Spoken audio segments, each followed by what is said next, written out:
Okay, so I'm sorry I just had to cut that off right quick. I'm sorry because I needed calm down a little bit. Calm down. This is a good, it's only 6 lines, but man, this is deep. All right, so let's go to our last reference scripture for line 4, Isaiah 43:2.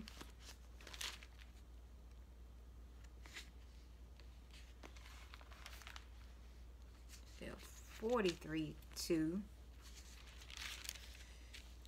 That says, when you pass through the waters, I will be with you. And through the rivers,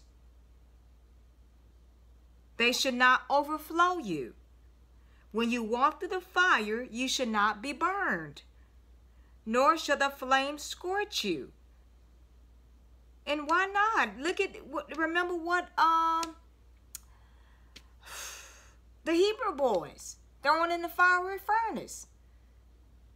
They weren't even, their clothes weren't even scorched. Didn't even smell like smoke. So it doesn't matter what you're going through with. God is not going to let anything happen to you. I'm telling you.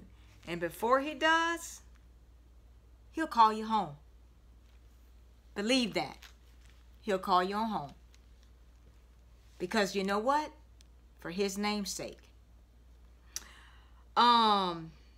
So let's go to, well then, let me see.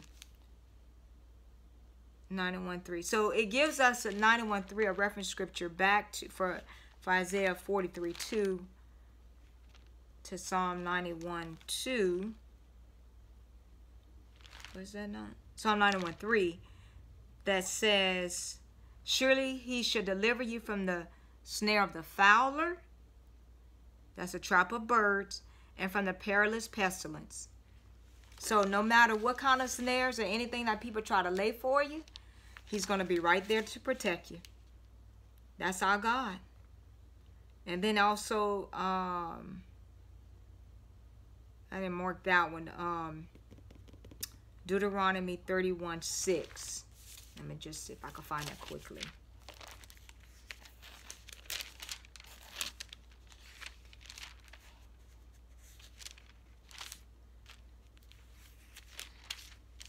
That says, be strong and of good courage.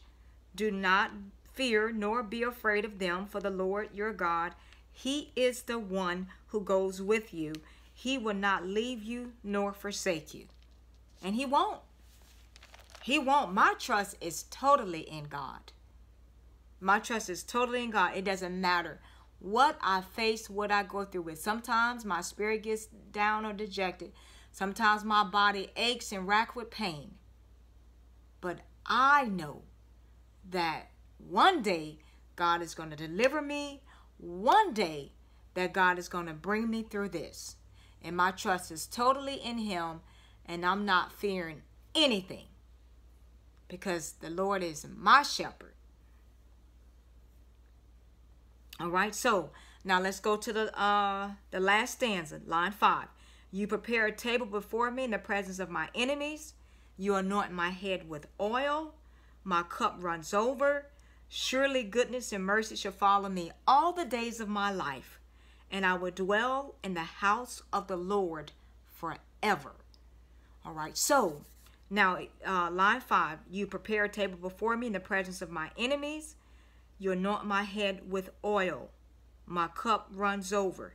So Psalm 104:15 is a reference scripture that says, and wine that makes glad the heart of man. Well, let's read up to 14.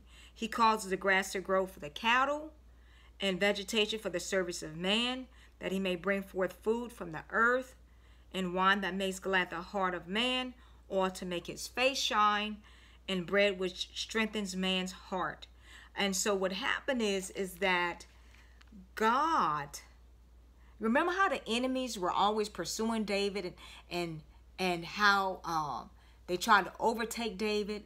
And so what David is saying is that God is setting up a table right there, and his enemies are right there.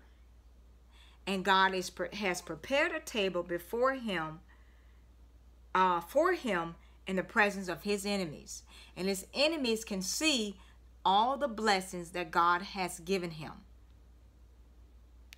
And that's going to happen for you and me. God can bless us right where we are in the presence of the ones who have been trying to hurt, harm, or hinder us. Or it could be and hinder us. And he can set up you a banquet table right there. And you know what? And they still can't touch you. And they still can't hurt you. And they still can't harm you or hinder you. And they're just looking at you, just rejoicing in the Lord and feasting on the Lord's blessings. Now, then it gives us Psalm 92:10 as a reference scripture.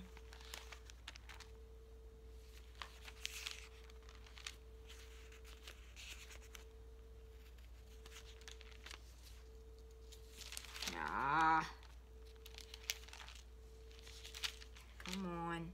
All right, 92:10. But my horn you have exalted like a wild ox. I have been anointed with fresh oil. All right, and so we're going to talk about that oil for a little bit in the next segment.